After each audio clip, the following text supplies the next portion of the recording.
até mais ou menos 26, 28 anos de idade, o nosso corpo está numa crescente. Ou seja, se nós fôssemos olhar a curva hormonal, tudo que funciona no nosso corpo está ascendente, Sim. está subindo. Perto de 28 anos, essa curva começa a dobrar, ela desacelera, começa a dobrar, com 30 anos ela é estável, com 35 ela é descendente. Sim. Aí você vai falar, pô, mas a gente veio aqui para um programa motivacional e o cara quer deixar a gente para baixo. Não, é a gente compreender o mecanismo da natureza para agir sobre ele intencionalmente de maneira inteligente.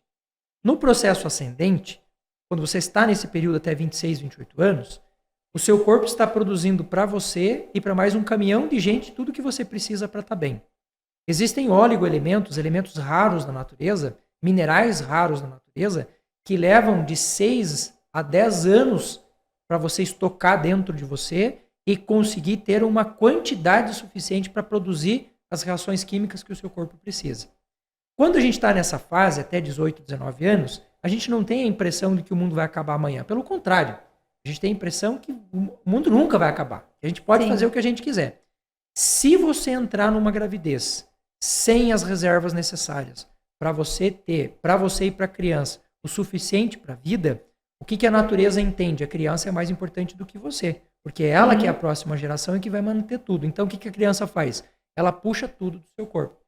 Hoje, a quantidade que nós temos de depressão pós-parto com fundo nutricional, mais ou menos em torno de 90% a 92% dos casos de depressão pós-parto são causas nutricionais.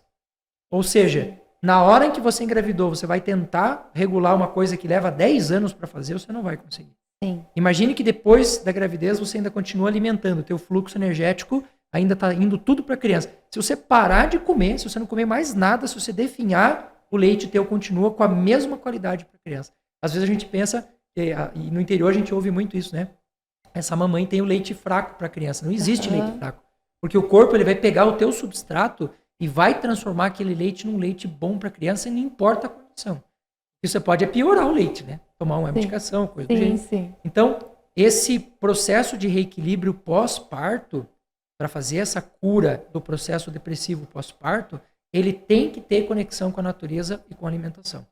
E assim, ó, montou o mecanismo, ele é crônico, ele é para sempre. Ariano Suassuna diz uma frase que é muito interessante, que ele diz assim, ó, se você ficar rodando em torno do buraco, tudo é beira. Um dia você vai cair para dentro do buraco. Ou seja, os mecanismos disparados no processo depressivo, que são gatilhos que disparavam em você o processo depressivo, mesmo depois de você estar estável, feliz, tranquilo, de boa, ele pode te derrubar de novo. Então a grande sacada do processo é, se você sabe que aquela tentação pode te levar a um pecado, fique longe dela. Porque na presença da tentação, o pecado está no próximo passo. Então, eu sei que eu não posso beber. Estou 40 anos sem beber. E eu fui lá e bebi, você vai cair de novo. Então, a mesma coisa, a gente trabalha com essa lógica da depressão e da ansiedade. A partir do momento que você passou por aquele estresse, ele vai acompanhar você pro restante da vida. Mas, se os meus hábitos, se as minhas estratégias mentais forem diárias, e não assim de uma semana, de um final de ano, eu falo para os meus pacientes que o que transforma a vida deles não é o que eles planejam e fazem entre o Natal e o Ano Novo. É o que eles fazem entre o Ano Novo e o Natal. O ano inteiro. Por isso, um dos meus livros, que eu escrevi, o Inteligência Emocional em Gotas, se você me permite mostrá-lo. Sim, claro. Ele é uma reflexão para cada dia do ano. Por que não é um livro para você sentar e ler ele de uma vez só? Porque eu não quero intensidade. Eu quero constância. Eu quero que todo santo dia você esteja pensando. Ele é quase como se fosse uma agenda, um diário, em que você está, um livro de cabeceira, em que todo santo dia você está lendo alguma coisa sobre aquilo.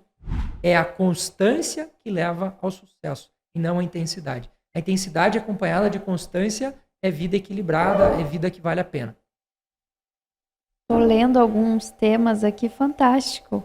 Pensa todo dia um pouquinho. Aí você transforma.